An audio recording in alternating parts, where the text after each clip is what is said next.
Hello, and welcome to How It Is, the social distance podcast with Dave and Fran. And this is how it is right now. We're actually together this time for the first time in so long, in so many months. Reunited and it feels so good. Reunited and it feels so good. So, today, on today's episode, we will be talking about irrational fears and such so fears that we may have. Fran is enjoying the rose beside me. Yeah, romantic. The potatoes all the time. Hey, I'm going to take this off because it's too fucking warm in my face. And it's fucking.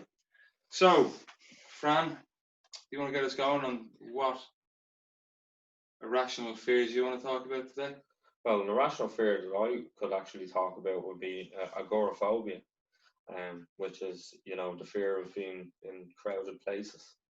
I also have that. Well, I think I genuinely do, because when I come into a place where there's too many people, I start to get anxieties, and I'm like, I need to get out there. I need to rush. Yeah. Could that not be seen as claustrophobia? No, because I'm not. I don't really have too many. I don't have a bad time in like small places.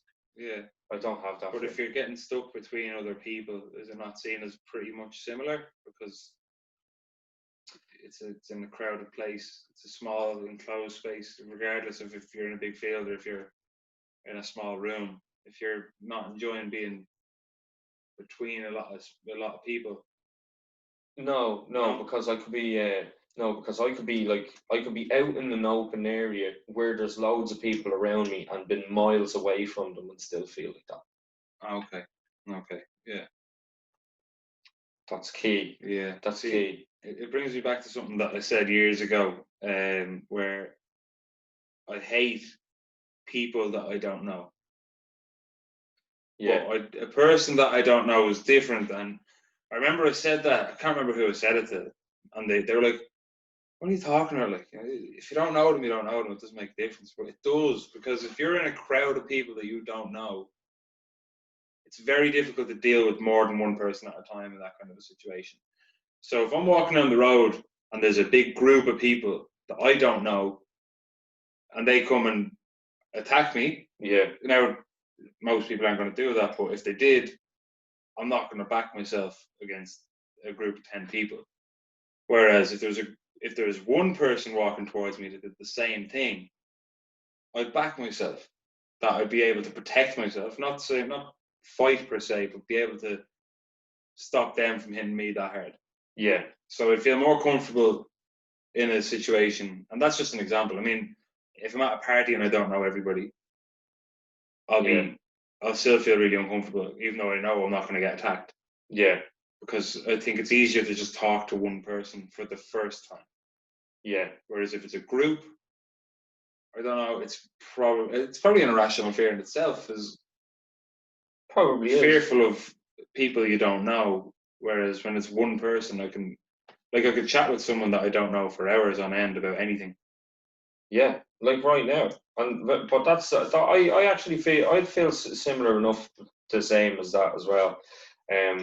Going into like places where you don't know an awful lot of people, and you kind of feel you kind of feel under pressure to act a certain way, because they don't know you, and it's you feel like you're getting a lot of judgment from other people. Yeah, and I always think as well, when people are making those sort of judgments, that somebody is being judgmental towards them, you could also be judgmental too, but that's because the fear is actually instilling that into you to make that decision, and that's why it becomes irrational then. Yeah, that's true, yeah. And actually looking at irrational fears, we did a bit of research for this there, just as Fran got here to my apartment, just on random fears that we found. And one of them was paper napkins. Paper napkins. Specifically wet paper napkins, Fran. Do you have a fear of wet paper napkins? I don't have a fear of any sort of napkin in any sort of a condition that it would be in. I mean, I could dry it to wet napkin with a hairdryer. I understand where they're coming from on this one though. I don't like, it's the texture. I don't like the texture of a wet paper napkin. Yeah, well, I mean, there's definitely an awful lot of solution and slopping going on. There's certainly a lot of sounds to be made with a wet paper napkin that, yeah, certainly Apologies for the awful noises. Um, a different, there's a different setting to a paper napkin, especially when it's wet.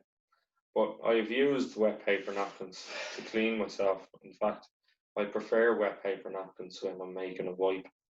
a wipe is fine. Yeah, If you go and get a baby wipe, I'm fine with that. yeah. But it's wet paper napkins. Like if you get a bit of toilet roll and cover it in water, it's, It's okay. I don't like it. I don't know. Well, it does fall apart, I suppose. Exactly, and I don't like that. Maybe Crumbly. it's a metaphor for life. Could be. I'm terrified that I'm gonna get water on my life and it'll just crumble in my hands.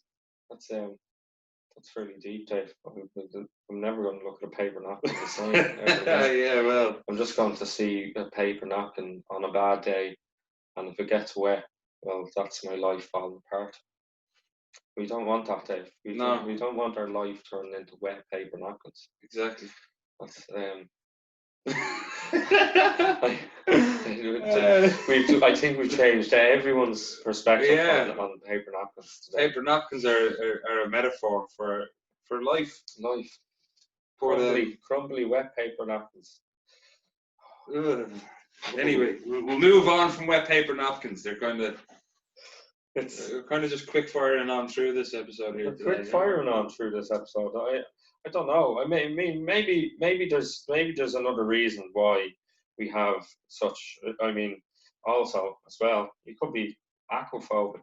True. That it's a wet paper napkin. Could be afraid of water. Yeah. Could be afraid of water. My dad doesn't know how to swim, so he is afraid of deep water. And my sister's the same. She doesn't know how to swim, and she always says that she can't swim. And I always tell her, no, you can swim. You just need to try. They don't try. That's these people. Yeah. They do not try to swim. It's funny. It brings me back to, I mean, the point of that. It's another point that I've made in the past, but people saying that they can't do it. I can't do that. I can't do this. I can't, like, people say, oh, I can't sing or I can't play guitar. You can, just not very well. Yeah, and you haven't really tried so much. And this is a bit of advice for everyone out there, okay? You can do anything, absolutely anything in the world. Doesn't mean you can do it well, but it does not. There's nothing in the world you can't do apart from fly. Actually, could you? I mean, technically jumping is flying. Technically, you just can't fly for long. Well, I mean, we can glide. Yeah. I suppose flying is a sustained period in the air. Yeah. So I mean, you could fly, to a certain point where you've been flown like a catapult. But would that not then be thrown? You could be thrown. Yeah, no, I agree there. But I'm definitely flying through the air after being thrown. I think, in the verb as itself, I'm not soaring through the air like an eagle, but I'm definitely flying through the air for that period of time until I hit the ground. Fair, I think. I'm going to have to really look up the dynamics of that. The definition of flying. The real definition of flying. But I mean, flying is definitely, you just defined it, is where you're sustaining. There's a sustained period in the air, yes. Sustained period in the air. So yes, humans can fly. We just cannot choose to fly whenever we want to. We have to use initial devices to cause our flight in the first place. But back to the point of you can do anything you want. Let's be honest. If you think that you can't play football, or you can't run, or you can't play PlayStation, or sing, play guitar. Sorry, Fran's was rubbing my rose. Rubbing the rose. There's no thorns on this one. But yeah, you can do it as long as, I mean, it's just to a certain standard. You can do anything. Practice makes perfect. How do you get to Carnegie Court, Carnegie Hall, whatever it's called? I don't know. My dad used to always say that to me. Drive. Practice. Oh, I see. Oh, to get on the Carnegie stage. Court is the hotel, isn't Yeah, it? that's in Swords. Yeah. Yeah. Carnegie Hall.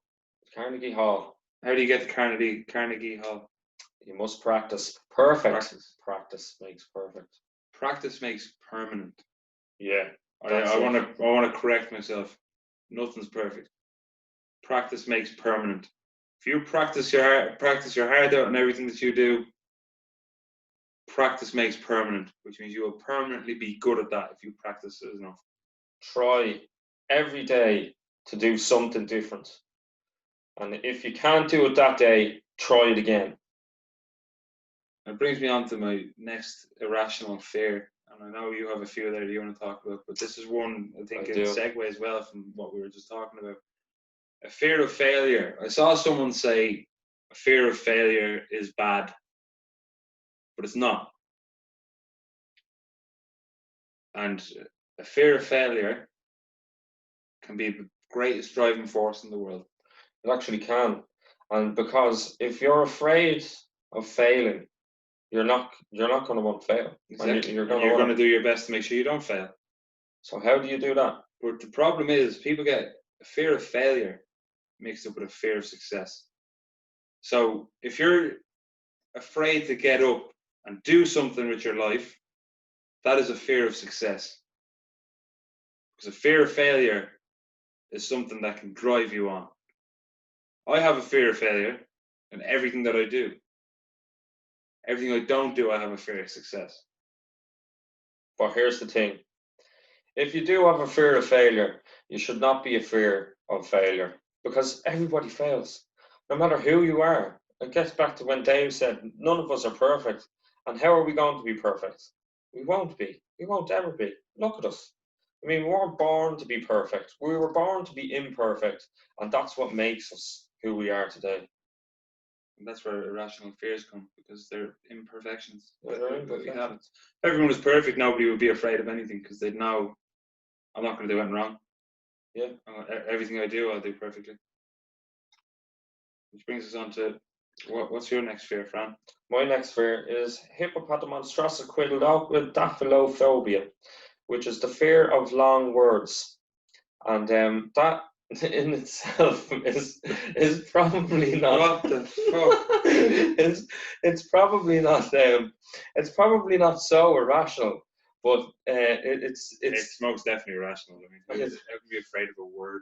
Yeah, it's definitely strange to be afraid of a word, but the worst part about that is how long the fucking word is. It's so cruel. The word for the name of phobia is certainly incredibly cruel for anyone that has the fear and has to look up what type of fear that they have. This word in and of itself is a fear that you would have, and you probably choose not to read it. So you'd be better off hearing it from us today on the podcast. So to issue it again is be hippopotamonstrosquidophilophobia.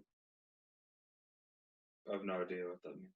I mean, I know what it means because you just explained it to me, but it's basically it's a long word about fears of long words. Yeah, it's actually considered a social phobia, colloquially, and that could be possibly. I mean, it could be. I understand. I mean, there's a lot of people out there, maybe people with dyslexia or people who aren't as maybe book smart as other people. And they'd be kind of afraid of longer words because they'd be like, I don't understand that word. And that could be, I mean, I didn't mean to be insensitive earlier on and say, how can you be afraid of a word? But like, if you're talking to someone and they're using all these big words, it can be confusing. Yeah, of course, yeah, 100%. But because I was actually, funnily enough, I was talking to a guy who was dyslexic. And and he's works in sound production, and the thing about it is he was saying that the way he actually writes letters, sometimes he writes letters backwards, and I was like, what? I had to question it, and I was like, so if he wrote a complete word backwards, if he tried to actually write the letters backwards, would he write them forwards? And he even questioned it himself. And I said, well, if you've ever heard of mirror writing, which was what Leonardo da Vinci used to do, where he could write with both hands, so he could write backwards perfectly with both hands, and he could write backwards perfectly, and because he was a genius, obviously. But I said maybe it's actually a strength because his brain would work so much differently to somebody else's, in a sense that they'd be able to pick out things that because their brain visualizes things so vastly different from, say, a brain that doesn't have dyslexia, that they see the world completely differently. And he said he actually considered it, and he said, well, I've never actually tried to write any letters backwards because I can barely write them forwards because I end up writing them backwards. Yeah. And I said, well, if you go home and try and write a word backwards, see how that would work out for you. Yeah. And then and it really got him thinking, like, could that work? That was a painful exercise for me. I remember when I was in school, we used to do these things called penalty sheets if you didn't do your homework, whatever. Yeah. And the penalty sheet was basically you had to write 20 words, a little bit more, 130. They wrote them 5 times. They were all really long words. Yeah. One of the teachers decided, nah, that's too easy. She's just writing it down. So you came up with backwards penalty sheets. So you had to write out the whole thing backwards. That's an awful thing. It was horrible. Yeah. Genuinely horrible. And it was the best punishment because I ended up doing my homework for that class. I didn't do it for any other class. Yeah. It was his class, I always did it. I don't want this torture. Yeah. And he was the one, he had the most like batshit crazy fucking punishments. Like he'd come in, and if you didn't do your homework, he'd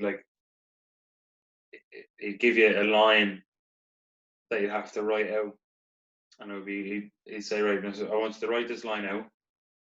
So you'd have to give, and he'd be like, I, David, do solemnly swear that I will never, ever, ever, ever, ever, ever forget to do homework for Mr. Class again. Like Bart. Pretty much. But it was, then you go, I also would like to apologize to my classmates. So he'd do like 3 or 4 sentences that you'd have to write out. And you get 3 pieces of paper, write 3 random numbers on them, put them out on the table, pick one. And it was normally 1, 5, and 100. So if you got 1, you've already written it down, so you didn't have to worry about it. Yeah, yeah. If you got 5, you have to write it down 4 more times. You got 100, you have to do it 99 times. Oh no. It was absolutely horrible, but it was the best punishment because nobody wanted to get that punishment. Yeah, and you had a 33% chance whether you were going to walk away or exactly. whether you were going to be sitting there for ages. Yeah, so we everyone did their homework for his class because nobody wanted to do his punishments because they were so cruel, but they were excellent. It's crazy. It's a crazy thing, punishments. But it's mad. Like it's, you know. I think people can have a fear of punishments. I used to be terrified of it in school, but I like that. And anybody who's listening to this that knows me knows I was a dosser in school, and I regret it. I do regret being a dosser in school, but I did have a fear of getting in trouble in school. I never had a fear of getting in trouble in school. I actually was awful in school, and I just did anything I could just not to be in class. Because I just hated school so much. I used to go on the hop so many times. I only ever went on the hop once in 5 years in secondary school. And that was salute anybody that stayed in school longer than a full week. I was very lucky because the fact that my mum and dad are divorced, and I used to go to my dad's on the weekends, and he worked on Fridays. Yeah. And this is kind of a confession now. If anybody sees this, they knew me back then. I was sick from Monday to Thursday, and my mum sent me into school on the Friday. But the note that she wrote me was, David's been out this week due to so and so. So I just took that note and gave it to him on Monday, and went up to my dad's on the Friday because I knew he was in work, and I didn't have to worry about getting cock on the hop. Yeah. So I went up to his, got a chipper with my lunch money, sat in his house watching Sky Sports News all day. And that was the only time I ever went on the hop from secondary school. I used to go frequently, and I used to actually, use my mother's notes, because I'd stay home from school on occasions, being sick. Sometimes I was actually sick, and other times I just didn't want to go into school. Same. And then I'd have to get the old notes to be written. So I traced each and every one of the notes onto A4 pages, including my mother's signature, to the point that I was able to do my mother's signature like my mother, after years, and I didn't even need to trace it anymore, and I was able to just do the signature and go in with all these random notes that never happened, and and I was just out for the day with other people, Yeah. having fun, never going to class, just up and down on the trains and going to random places all over Dublin, just until school finished. I got lucky that I was pretty clever at getting away with it in school. So, like, my mum and dad were divorced, as I've already mentioned. So anytime I needed a note, like, and it was a legit reason, I'd get my mum to sign it. Yeah. Anytime I didn't, I just write, like, scribble something and say it was my dad signed it. And sorry, Dad. And I'd get away with it. I used to get away with it. And then I remember one day in fifth year, my French teacher came up and she looked at she gave me a note in my journal saying David didn't do his homework today. And I actually got my ma to sign it. And I brought it in. And she was like, "What's your mum's name?" I was like, "My ma's name is Orla." And she goes, "That doesn't say that." And I was like, it does, because she wrote it, like, she did it last night. She ended up ringing my ma to say, I gave David a note yesterday, did you sign it? My ma was like, yeah. I got away with it. Oh no. And then she was so embarrassed to ask me to, like, to say what my ma's name was again, that I got away with just signing my ma's name every time I had to do something. That is hilarious. Sorry, man. Again, he apologises. But yeah, so, like, I was a dosser. Like, I got lucky. Confessions of the Beanie Baby. Yeah, I got very, very lucky. But anyway, this isn't we'll do another show in a few weeks about our school lives and how we felt about school and college and shit like that. This is about irrational fears, Fran. Yeah, we've strayed far from the point of irrational fears. Off.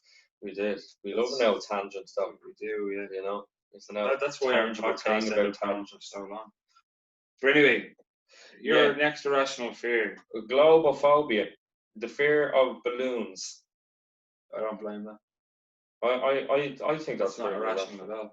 Well, I mean, I suppose it's not irrational. It's not irrational at all. Well, have you ever watched the IT Crowd?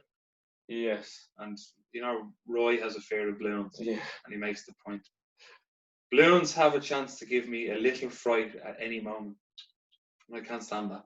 Now, imagine, unquoted, and he has quoted it and referenced, unlike some people in this country. I'm saying nothing. Absolutely nothing. Absolutely no. Can't say it.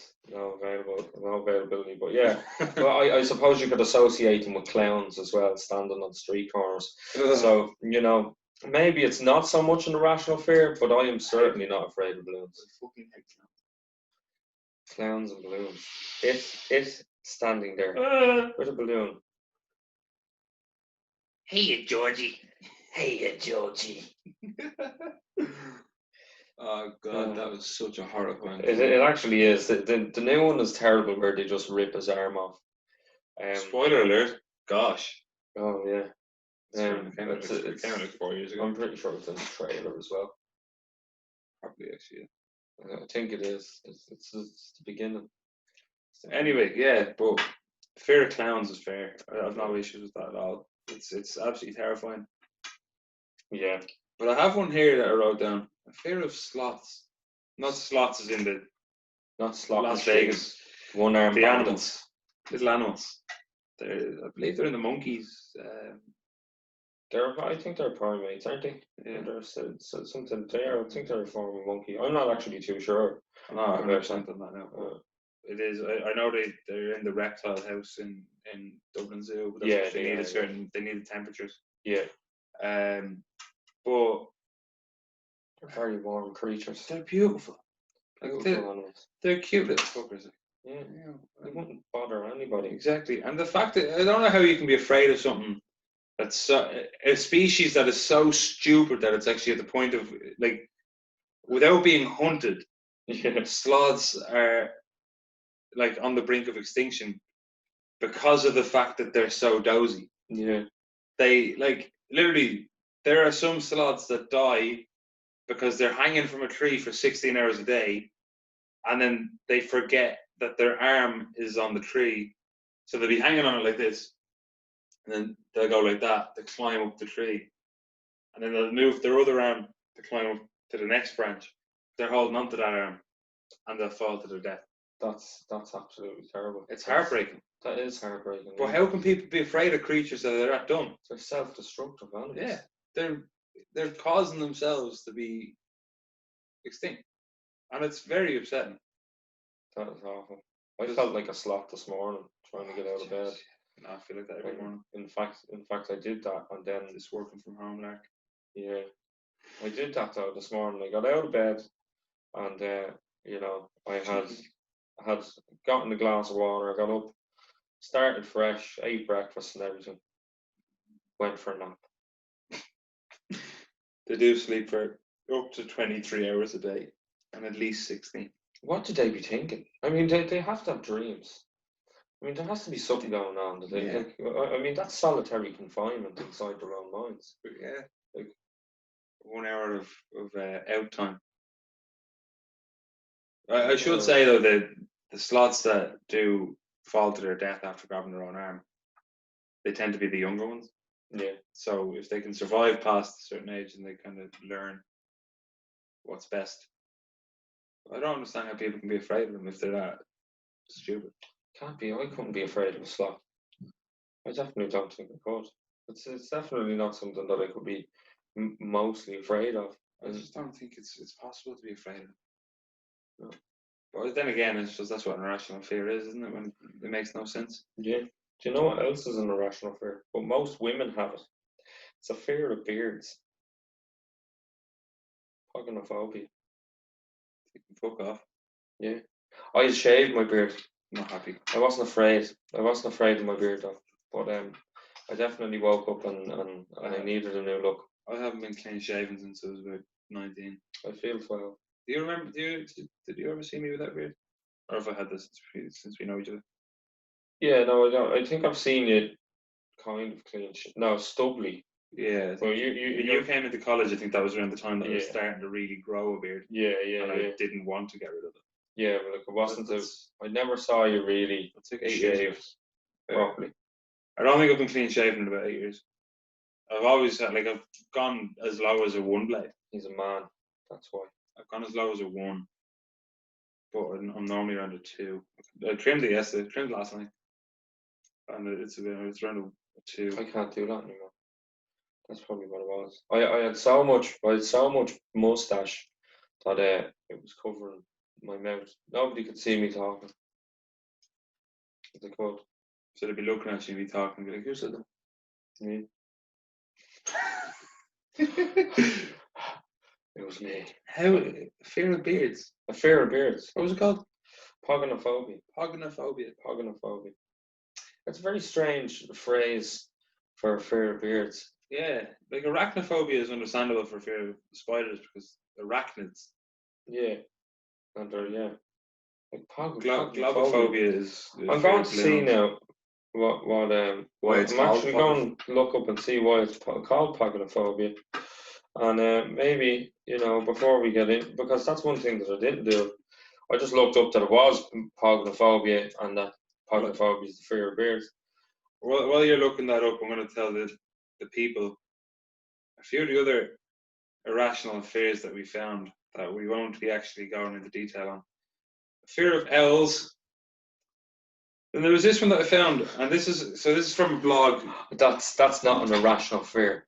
Owls are scary. Yeah, They're fair. fucking terrifying. This is barn animals. This is from a blog called SB Nation, which is 30 irrational fears.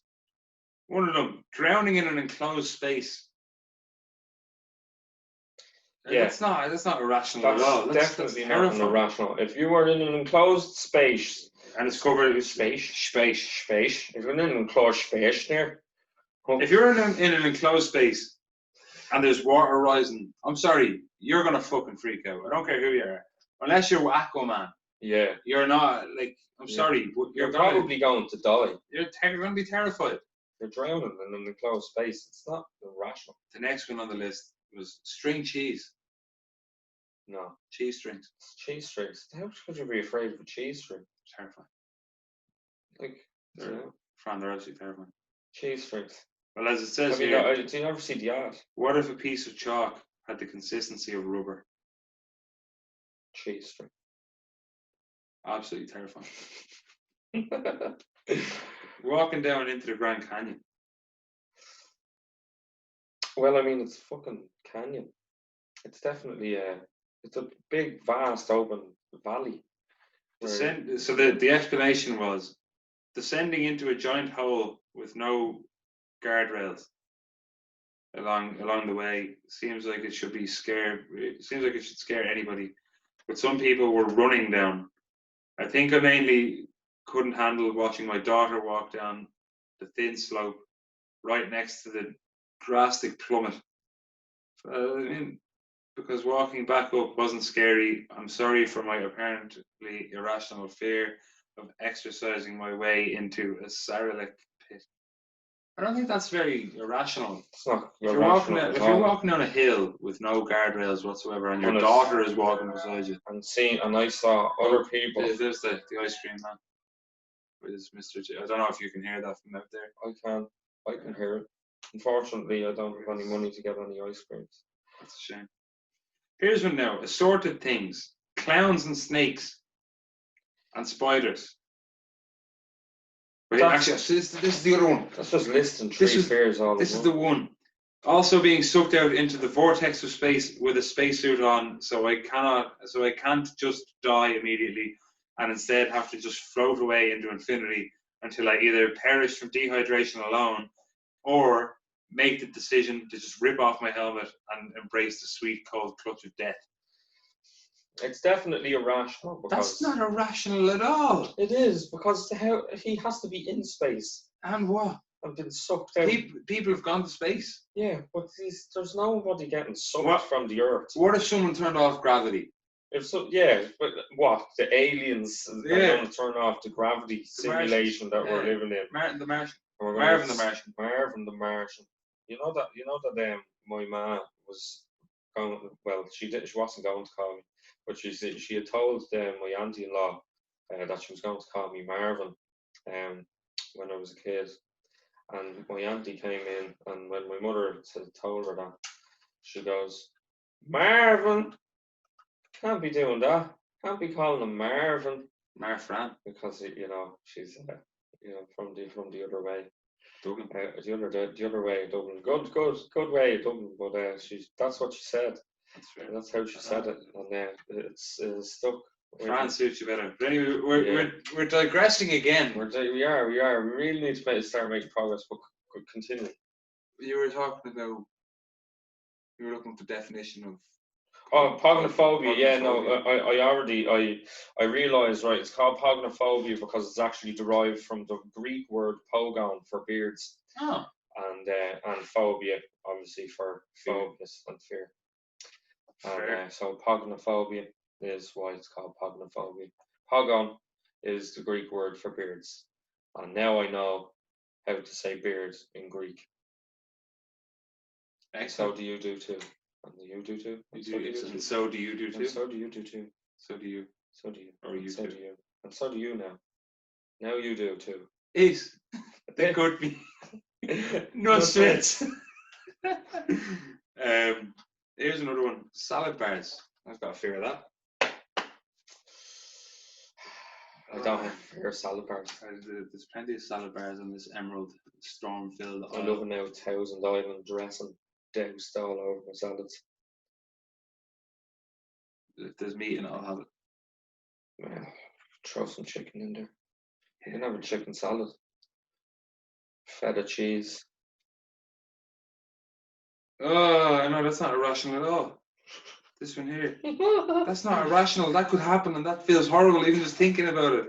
Go. Scraping the top of my foot on pavement. Oh, I would feel that right now. I've. That's not irrational in the slightest. That could actually happen. That can definitely happen if you're barefoot. I mean, you know, I recently my toes nails were removed by the pavement while they were in shoes. Fran's a secret agent, and he was being tortured, so they ripped off his toenail. Well, we can't express any further than what has been already said. Dave, you're letting the cat out of the bag here. What? Sorry, yeah. Here's one. The Falcons not winning the Super Bowl. You see, the Falcons not winning the Super Bowl is definitely irrational because they don't win it. But this gentleman here, Harry Lyles Jr. is his name. He said, it has to happen one day. I just might not be here for it. I mean, I'd have more of an irrational fear of the Pittsburgh Steelers not winning the Super Bowl than the Falcons. Bracket boys. Let March Madness, everybody get on it. Get ready, Super Bowl. Now, I'm really tripping over my words this week. It's okay, I don't know what's happening. But I'd certainly the Falcons not winning Super Bowl is an irrational fear. Is it though? Yeah. I mean, I know I'd be terrified of missing. It's a FOMO. Yeah, well, I fear of missing out, because the thing he said was he's afraid that they're going to win it someday and he's not going to be alive for it. So he's afraid that he'll miss it. So it's a FOMO. So, fear of missing out. So is that really what his fear is, and not? I think so. Falcons winning.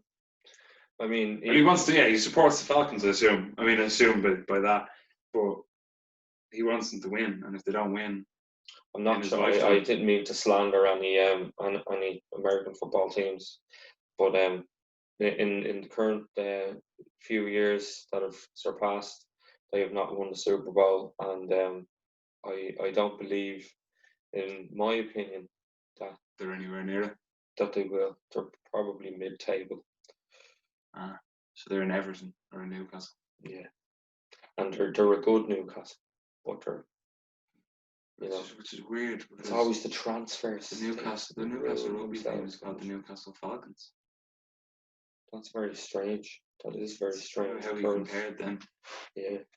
But yeah, that's 38 minutes. 38 minutes. I think we're good on fears. I don't think we've gotten to the point of irrational fears, but if anybody has any irrational fears out there and they really want to get us to explain them and make any suggestions, please do. We need all the suggestions ever to be made. Please don't forget to like, comment and subscribe down below. If you hit the notification bell, we're getting good at this YouTube stuff. Yeah. The notification bell there beside the subscribe button after you click subscribe. Click on that, then YouTube will notify you every time we upload, which is once a week at the weekend, either Saturday or Sunday, depending on when we record. So thanks again for watching. If you've gotten this far, we've tried to keep it shorter this week because we do know that the last couple of weeks has gone on a little bit. But yeah, I mean, thanks a million for staying with us. And if you support us in the future and we can make way more content and we can have days like this even more so, and maybe one of you lucky subscribers could be eventually a guest on our podcast. Had James on. We had James, of course. James. How could we forget James? We had James on. I'm sure we'll get other guests. I mean, my brother just set up a podcast on video game. We can get your brother to come in. And we could even get James back again. We will get James back. We will get James, of course. It'd be Podception though. Yeah, who Ooh, we need a spinning top.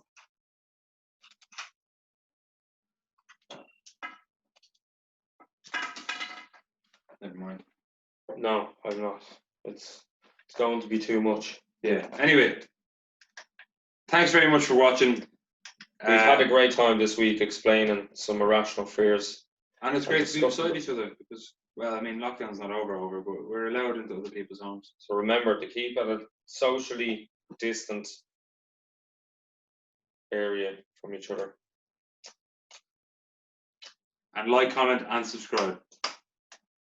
Thanks very much for watching this week, and we will see you very soon. To the front line. Bye.